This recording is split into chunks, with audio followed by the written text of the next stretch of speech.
Welcome back to our Canadian Control Center in Mexico City. It's halftime in Puebla, Italy, and South Korea. Two teams with contrasting backgrounds in the World Cup. It's South Korea's first appearance. And, of course, Italy has a rich tradition in the World Cup, as you'll see in part 2 of our history of the Mundial.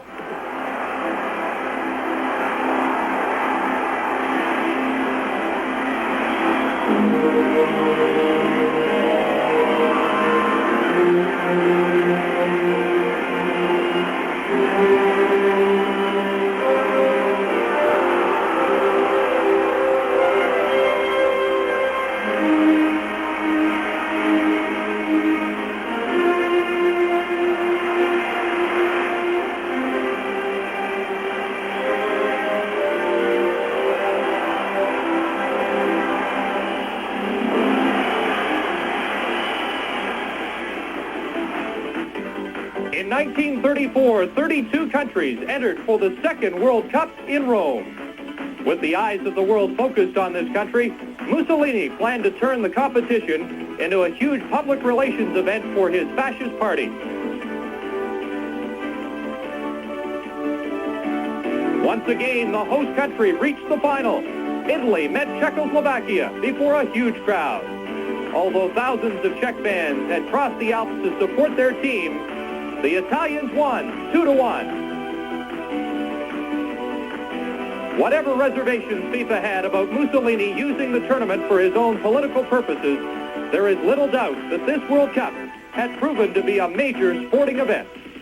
In 1938, the World Cup came to Paris.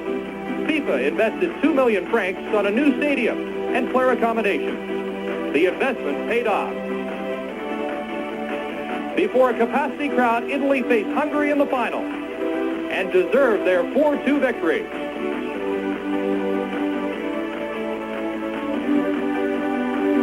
For the second time, Italy carried off the coveted FIFA trophy. Then came World War II, and the World Cups of 1942 and 1946 had to be canceled.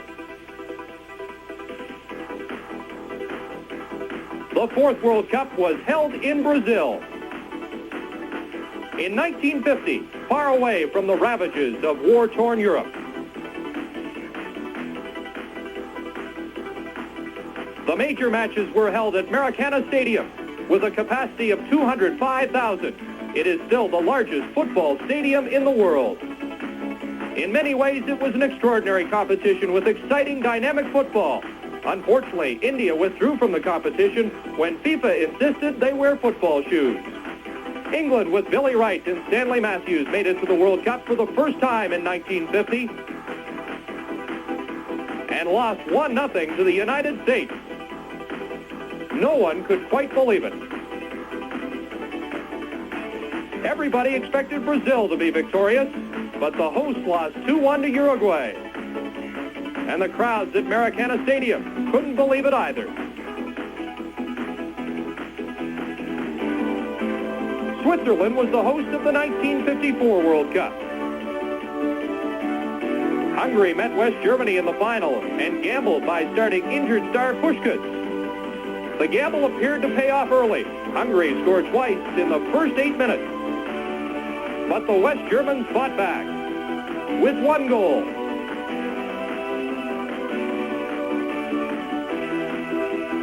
Then a second. And with the third goal, Germany had won, and Hungary losing its first international match in 30 outings. In 1958, the World Cup was held in Sweden, and it saw the debut of a 17-year-old phenom from Brazil. His name was Pelé, and with brilliant goals like this one, he became soccer's first true superstar. In an exciting final, host Sweden scored first, but they were no match for Brazil. The South American side went on to win 5-2, and the magic of Pelé was already in evidence.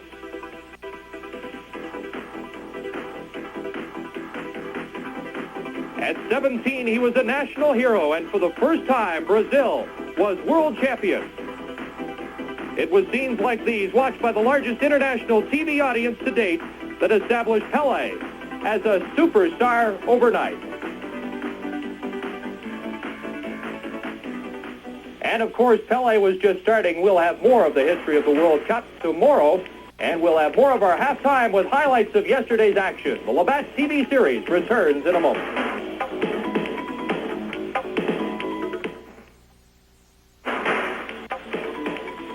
It's halftime in Puebla, and Italy showing no signs of allowing a repeat of their embarrassing 1-0 loss to North Korea in 1966.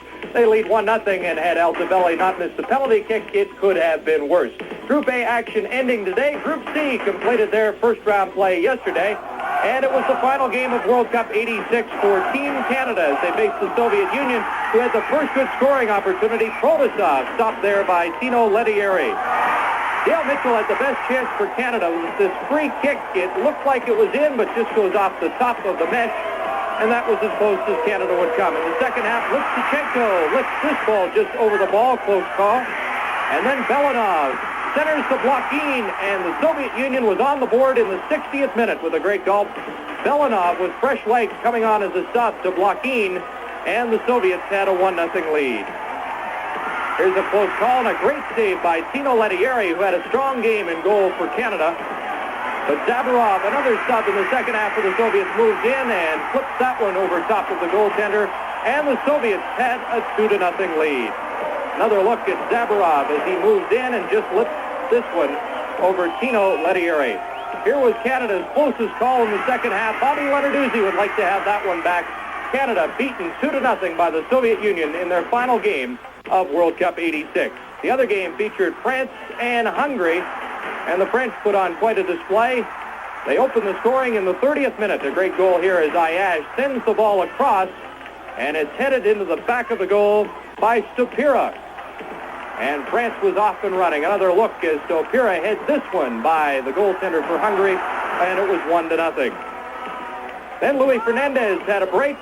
He was trying to add to the lead, but curls this one over the goaltender wide of the goal, and Fernandez scratched his head as the score remained 1-0. But the French really had their way in this game, and watch Platini here as he plays the give and go and tries the scissor kick. It just goes over the bar, but a great play by Michel Platini, and the French would show more magic in the second half. Hungary's best chance came on this shot off the bar by Dashka. It did not cross the line, and the score remained 1-0. And then the French iced it with some brilliant play. Tigana with the give and go here. This is as nice a goal as you've seen in World Cup 86. Beautiful play, and the left-footed goal by Jean Tigana gave France the 2-0 lead as we take another look as the French midfielder move in. And what a midfield they have. And the final goal from France started with Joel Batz kicking it downfield. Now watch the pass by Platini with the right foot, crossing it, and Rushto will score the goal, which caps a 3-0 victory for France over Hungary. So the final standings in Group C show the Soviet Union with 5 points, France with 5, but the Soviets on goal average will get first place. France second, Hungary in third with 2 points, and Canada finishes 0-3. Group A will complete its action today, and we will have highlights of the first half between Italy and South Korea coming up next. World Cup 86 on CBC Sports returns in a moment.